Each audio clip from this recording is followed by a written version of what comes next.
Voltes team, standby lang kayo dyan. Parating na ang rescue team na tutulong sa inyo.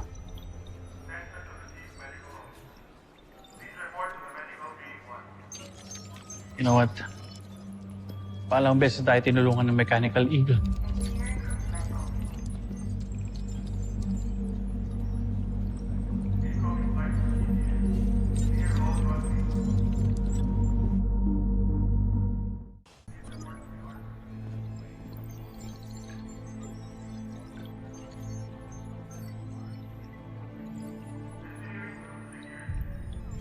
Dr. Hook, ano yung tinitingnan ninyo?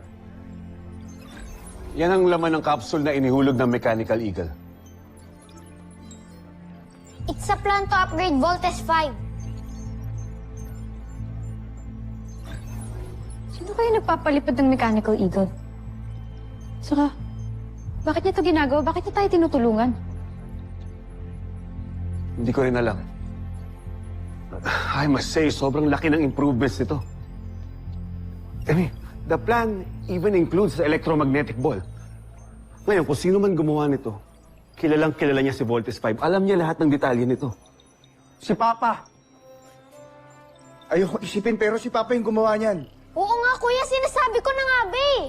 Dr. Hook, hindi ho kaya si Papa nagmamaneho ng Mechanical Eagle? Oh, come on. Let's not get carried away. Hindi nga natin alam kung buhay pa siya o hindi.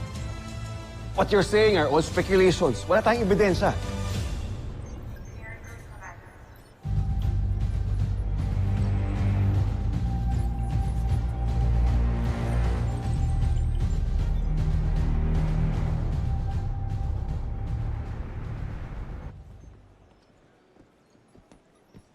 Mark, wait! Bakit, Eva?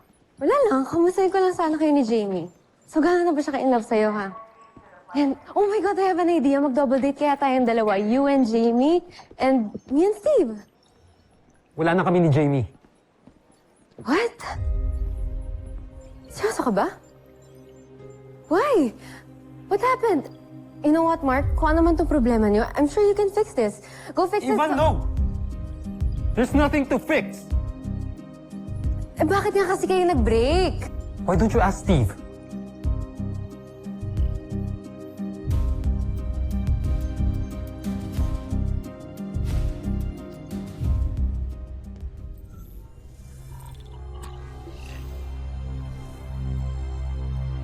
Patutunayan ko na ako ang makakabuo ng Beast Fighter na tatalo kay Voltes 5.